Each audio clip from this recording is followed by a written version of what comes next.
el mayor misterio de Path of Exile. La pesca. Entonces, puede que nos cierren el stream por ver esto, pero me voy a arriesgar. Me voy a arriesgar para descubrir los secretos de pesca. Greetings, Exiles. I'm Gav. Today we're diving deep into one of Path of Exile's longest-running mysteries. An Easter egg and community meme that grinding gear games and players alike have kept running since as far back as 2012, perhaps even longer. I'm talking, of course, about fishing in Path of Exile. For over a decade, players have searched for answers on this topic. Was it all just a joke? Is fishing actually a secret game feature?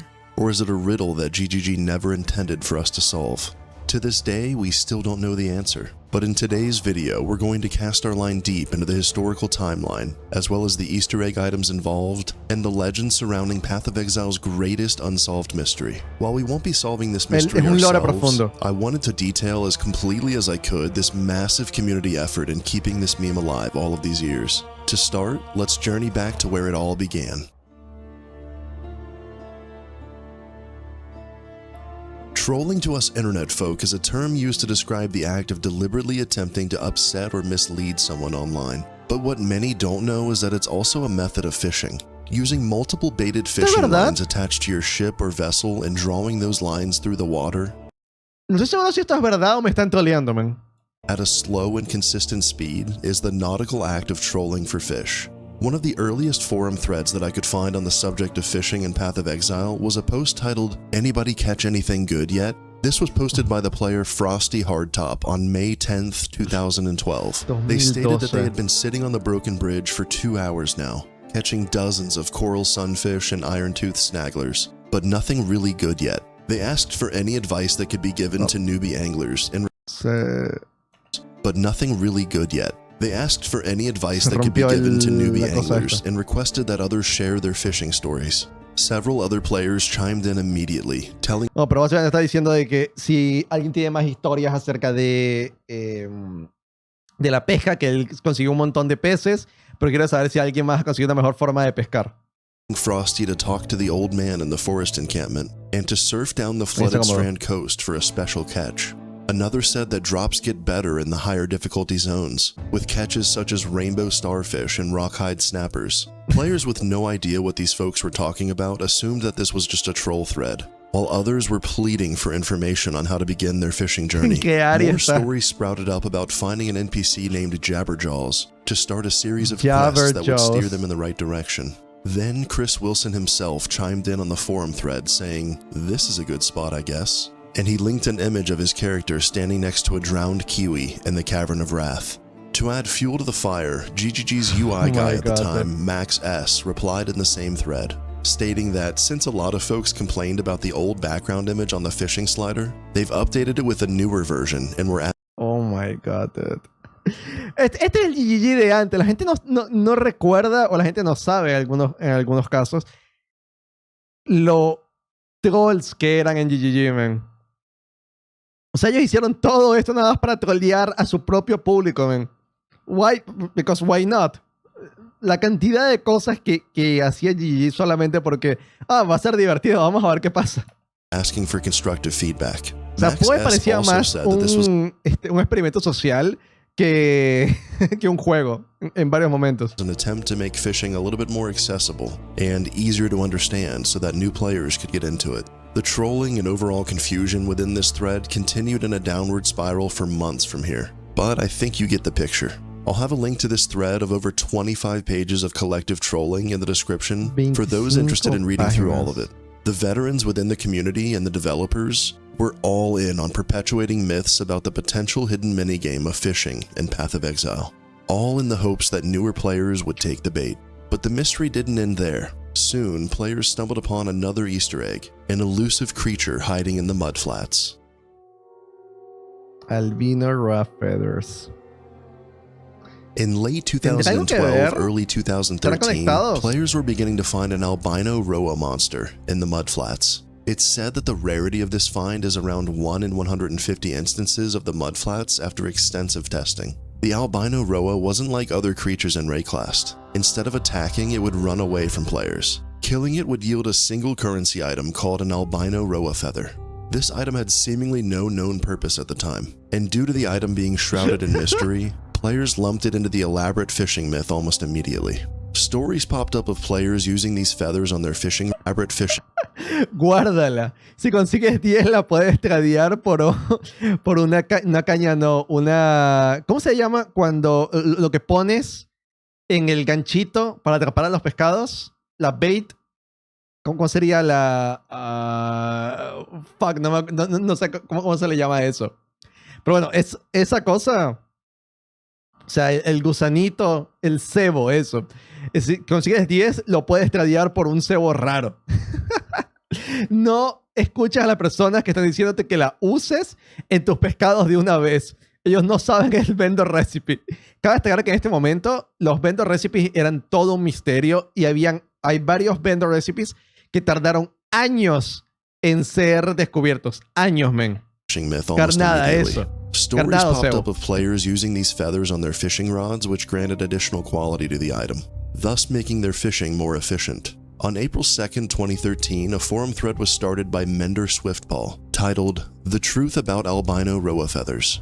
As an owner of an albino rhoa feather themselves, Mender Swiftball stated that they were appreciative of all... Voy a tirar un pequeño detalle. Este recipe rompió el juego fuertemente porque nadie sabía cómo conseguir gemas con 20% de quality y las GCP eran increíblemente raras.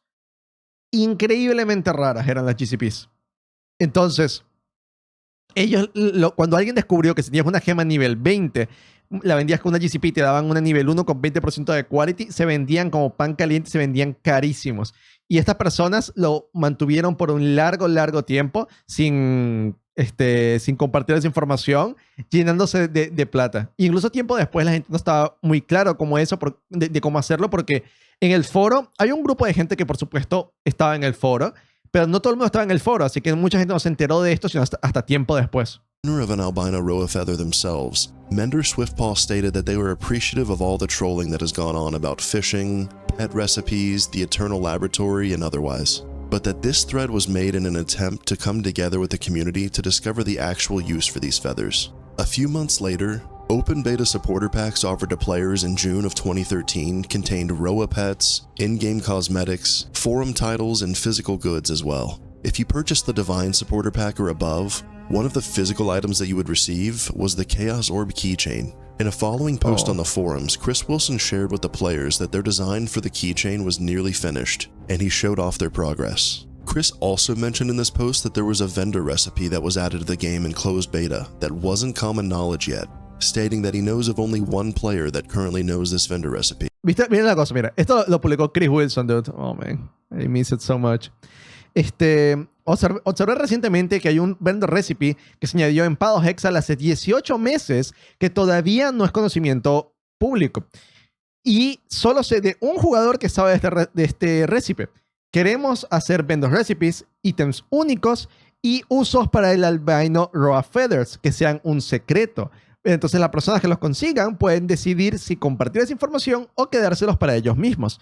Yo prometí que no voy a mencionar cuál era el recipe, porque me di cuenta que sería algo injusto. Yo no iba a decir cuál era la receta, pero me parece que es algo justo decir que hay secretos que todavía vale la pena descubrir en Rayclast.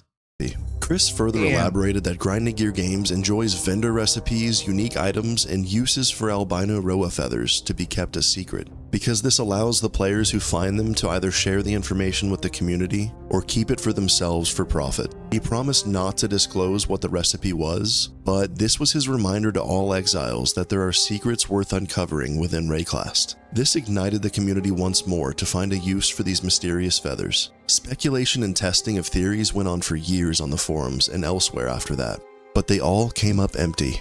The very same supporter pack campaign that began earlier that year during the open beta also contained a ruler of Rayclast tier with a price tag of $12,500. It's speculated that the albino rhoa monster and their feathers were just a dead-end Easter egg that was added to the game by a ruler of Rayclast supporter, an Easter egg that Chris Wilson and GGG were more than happy to help proliferate. Up to this point in the game's life, the act of fishing in Path of Exile was just a tall tale, A fisherman, even fictional ones, are only as good as their fishing rod, but no one had been able to link theirs in-game or on the forums, which was evidence that their stories weren't real. That is, until fishing rods began appearing in Rayclast. La primera fishing rod.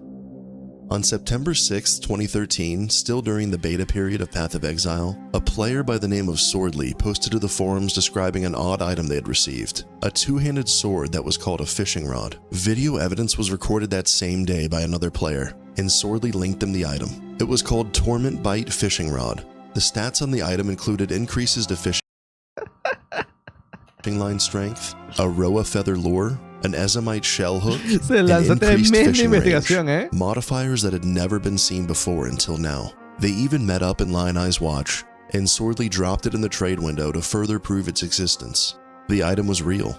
One of the developers, Rory, stated in that very forum thread that this was a big mistake on their part, and that the item shouldn't have dropped or even exist.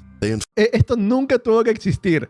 El lunes todo lo que tenga que ver con este item va a desaparecer, incluido las gemas que estén en sus sockets, así que no se emocionen mucho. Informed Swordly and anyone else interested in this mystery that this rod and any others would be vanishing in a patch the following Monday, warning players not to spend too much time or currency on trying to obtain one. Rory followed up with an edit stating that they're unable to give out any more information about unannounced gameplay features, either real or imaginary. On September 9th of 2013, patch version 0.11.5c was released, and any existing fishing rods were deleted from the game. The patch notes contained a cryptic line stating, "We don't know anything about those fishing rods that spawned over the weekend, but they're gone now." But Grinding Gear Games wasn't done trolling yet. Baiting the players. Path of Exile released in its 1.0 state on October 23rd, 2013. Just a few months later that year, on December 22nd, a player by the name of Rat made a post on Reddit titled, "I'm almost afraid to equip this." They linked an image of a fishing rod that they had dropped in Act 3. Rather than it being tied to a two-handed sword like before, fishing rods now had their own item base type. Rat re-rolled this item several times by chancing and scouring it to see what kind of mods this new base type could roll. The item received mods such as Eternal Iron Hook, reduced fishing pool consumption, Siren Worm Bait, and others. No one had any idea what was going on at this point. Was this still a meme, or was Grinding Gear Games actually working on adding in fishing content? A screenshot in that same Reddit post showed GGG Neon, who some of you may know as Mark Roberts, questioning this drop. After being directed to the screenshot, Neon said, "Must log off. I will be executed if I speak of it." Chris Wilson followed up on this screenshot of Neon and said, "Execution time." From here on out, it was a meme to hush and quell any mention of the fishing Easter egg. Everyone joked about a potential ban from Grinding Gear Games for even talking about it. Folks would go as far as adding redacted or deleted to their posts to make it seem as though the information they provided was moderated by GGG. This wasn't the end of the meme or mystery surrounding fishing, however. Quite the opposite. Whispers of sighting a master fisherman in random areas throughout Rayclast had started to spread. On August 20th, 2014, Forsaken Masters were added to the game with patch 1.2.0. The original Masters offered missions to the players, which provided unique challenges and rewards. These Masters had to be found in the wild initially, but once their first quest was completed, they could be found in town and even invited to your hideout. There was one Forsaken Master that wasn't listed in the announcement, Krillson the Master Fisherman. The earliest recorded sighting of Krillson date back to October 26, 2014, in a Reddit post by the player Hollister. They grabbed a screenshot and as much initial information as they could. Krillson had dialogue about all of the other Forsaken Masters, as well as Captain Fairgraves. And believe it or not, Chris Wilson himself did the voice work for Krillson. Hi, I'm Krillson of Winding Pier fame. For years, people have been asking me to teach them how to fish. Many question whether fishing is even ni siquiera intentó esconderlo, claramente su voz. Possible in a harsh, unforgiving continent like Rayclast. Krillson requires a gear check when you first encounter him. To become a master fisherman, one thing is for certain. You're going to need a rod, preferably one with good cast speed. So if you happen to see a fishing rod on your travels, then bring it back to me. I'll be here as long as the fish are biting. You have to have a fishing rod equipped. Excellent, you have passed the gear check and appear to have a fishing rod. A rather nice one too. Now you are ready to catch some of Rayclast's finest fish. The next step on your journey to becoming a master fisherman worthy of the winding pier is to actually catch some fish. Fishing is the simplest thing in the world. Okay. With your rod equipped, just approach a pool of water and cast away. It's really intuitive. Soon you'll find yourself overburdened with fish of various types. Before you rush off to trade your haul for a better rod though, bring me back a few of the choicest specimens to demonstrate your skill. Once you pass that gear check, you're given your first fishing quest. These quests can vary between fishing up a pair of rainbow striped boots to fishing up a specific amount of rare fish and returning them to Krillson. A few details regarding Krillson are that only the person that found him can see him, and if you're running maps in a party, only one person in that party can see him. He also disappears if you move too far away from him, or portal out and back into the instance, leaving only his fishing hole behind. There's been over 100 sightings documented since 2014, but no one has verified completing the follow-up quest. Avistamientos documentados, men, como si fuese un ovni Así fuese, oh, men, o sea, lo tenemos en cámara, men, no estoy loco. Ya está, a ver, estamos 4 veces, men, o sea, he dropeado un mirror en más de 10 años, pero he visto a Krillson como 4 veces. Y es tan raro como un mirror, se supone. After passing the gear check, and no one willing to spill the beans has actually figured out how to cast their line into the water and fish. Someone is asking, is it currently possible to finish the Krillson line? There's a reason we recorded all that extra voice acting that they haven't unlocked, so let's just say that, but I'm not going to give any more information. I've got to go, unfortunately, fishing secrets and all. Okay, that's a good note to end on.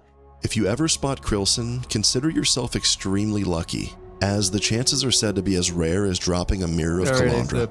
Let's take a closer look at some of the fishing items that have been found or secretly appeared in the game over the years. Aside from the fishing rod base item and albino rhoa feather, there are many other items in the game that are fishing themed or tie in directly to the mystery. Starting off with the Rodhead Talisman, which was introduced into the game alongside the Talisman Challenge League on December 11th, 2015. This particular talisman was an Easter egg that yet again referenced the ongoing meme of fishing. It provided an increase to bite sensitivity and could roll other fishing mods if dropped as a magic or rare item. Next up is the anomalous portal gem. Introduced in Heist League patch 3.12, this alternate quality portal gem provided a 0.01% chance per 1% quality to travel to the winding pier while on a lay fishing line. There are no documented visits to this famed winding pier, although many players have gone to great lengths trying to get there. It's possible to increase gem quality to nearly 100% with certain items, which would still only result in a near 1% chance to travel to the winding pier. And that's not even considering the condition of being on a lay fishing line, which may or may not exist and is yet to be found. Now for unique fishing items. Oddly fishy uniques. For context, many of the uniques in the game have been designed by supporters. Those that purchased the $1,000 Diamond Supporter Pack via the very first Supporter Pack campaign during closed beta had the opportunity to design their own unique with GGG. Some of those donors chose to double down on the fishing mystery with their unique design, and I'll mention those supporters by name if they're known. The first unique we'll talk about is the Song of the Sirens fishing rod, which provides siren worm bait and allows the catching of exotic fish. This fishing rod was secretly added as part of patch 1.04 on December 23, 2013. The line of text in the patch notes simply states that 5 uniques had been added to the game, 2 of which were designed by supporters. That same patch had a note stating that a special item had been added to the game by a supporter as well. It's speculated that the albino rhoa feather was that special item. The first sighting of this unique fishing rod was posted to Reddit on January 3, 2014 by a player named Barcudo, who stated that it wasn't theirs but they saw it posted in standard global chat. No actual use for fishing rods has been found still to this day. Another fishy unique is Fairgrave's Tricorn, the hat worn by the legendary Captain Sigmund Fairgraves himself. It was discovered through rigorous testing and observation that this item actually allows fishing rods to drop off of unique monsters. Other functions and relations to fishing aren't known at this time. Another honorable mention are of course the Rainbow Stride Conjurer boots. As mentioned before, one of Krillson's quests for the player is to fish up a pair of Rainbow Stride boots, a quest that has never been completed. These boots have been in game for quite a while, even longer than Krillson, but no strange occurrences regarding fishing or otherwise have been noted by the community while wearing them. and the boots were even meta for several builds for a time, so the sample size of players wearing them was rather large in the early days. Next up are the Slitherpinch bronze scale gloves. These unique gloves, when corrupted, are currently a known requirement for dropping an Angler's Plate from a rare monster. Angler's Plate is a unique unset ring that was created by the supporters Sauron Satan. The item cannot be chance orbed into, and it's extremely rare, requiring specific conditions to even drop one. This is easily one of the most prized possessions for collectors and one of the most sought after secret uniques. It was found out by Poor Fishwife, who is a prolific Rayclastian detective within the community, that the Angler's Plate ring can only be dropped from rare monsters. It required a corrupted version of the Slitherpinch gloves to be equipped, as well as some means of making monsters flee, either through the chance to flee support gem or the unique ring Blackheart. Men, esto es demasiado insano. ¿Cómo consiguen estas cosas, men? Porque muchas de estas cosas no las puedes ver ni siquiera en código. Tienes que testearlas, men. Even with those conditions met, this item is said to be far more rare than a natural headhunter drop. An absolutely insane secret item. The Angler's Plate ring allows for the catching of corrupted fish and has many other useful fishing mods on it. Reefbane was another unique fishing rod revealed to the community by the YouTuber It's Yoji. This fishing rod has the unique ability of glowing when the player has the rod equipped and is in a zone that contains unique fish. In his short reveal video, he had actual footage provided by Grinding Gear Games that showed what the glow looked like. Countless investigations and efforts have taken place over the years to try and fully understand this glowing property. Though the glow and what instances can produce the glow seems to be figured out, nothing additional has been found in regards to these unique fish mentioned on the Reefbane item. The final unique we'll talk about today is Replica Baited Breath. The base version of this belt was already a play on words for baiting. And so in Heist League patch 3.12, where replica uniques were introduced, the replica version of Baited Breath once again breathed life into the fishing mystery. The belt had increased fishing pool consumption, increased fishing range, and an increased rarity of caught fish. Before we wrap up this video, I wanted to take a brief moment to talk about the wonderful fishing and mystery hunting community within Rayclast. Es una locura, man, lo que ha durado este meme. It was never my intent to solve the mystery of fishing in this video, merely to bring the story to light and compile all of the facts that I could. That's why I have to talk about the absolutely insane exiles that have taken it upon themselves to legitimately figure it all out. Man. This community is responsible for a lot of the rigorous testing that takes place in the shadows of Rayclast. They test and uncover further data using proper theory crafting and a scientific methodology. I already mentioned Poor Fishwife briefly earlier in this video, but they deserve more credit than I can provide here. Through data mining and extreme testing done by Poor Fishwife themselves and others within the community, many secrets have been unveiled and they continue to track, monitor, and test other mysteries within Rayclast. Cabe destacar que, menos mal que lo mencionó aquí, pero Poor Fishwife es el man que craqueó las posibilidades de sacar... que si las cartas raras, las cartas que si del Headhunter, del Major, todo eso en The Stacked Decks. También, si mal no recuerdo, si no fue él, fue alguien de su Discord, la persona que descubrió cómo funcionaban realmente las Tainted Mythic Orb, perdón, que son las que convierten un ítem corrupto en un ítem, digo, que sea raro corrupto o mágico corrupto, no me acuerdo, en un ítem único corrupto, que es lo de Scourge. Eso también, el que descubrió exactamente cómo funcionaban fueron ellos. Y eso lo descubrieron, ¿cómo? Tirando, no cientos, literalmente miles y miles de Tainted Mythic Orbs, sacar todos los resultados y hacer estadísticas súper potentes de todo eso para poder determinar exactamente qué estaba ocurriendo. That still remain unsolved. You can find Poor Fishwife on Reddit quite frequently, and they've posted and maintained several issues of their personal magazine, titled Angler's Mate, since 2020. These Angler's Mate issues contain all sorts of discoveries and a lot of entertaining reads. Aside from the official forums, the wiki, Reddit, and YouTube, a lot of the information that I found while researching this topic came from the website PUE.fish, a website dedicated to this mystery and running joke of fishing. It's been maintained and added to by Darren, Poor Fishwife, and other admins of that community. If you want to be the one to solve the myth of fishing in Path of Exile, I highly suggest joining the Fishcord, a Discord community dedicated to fishing.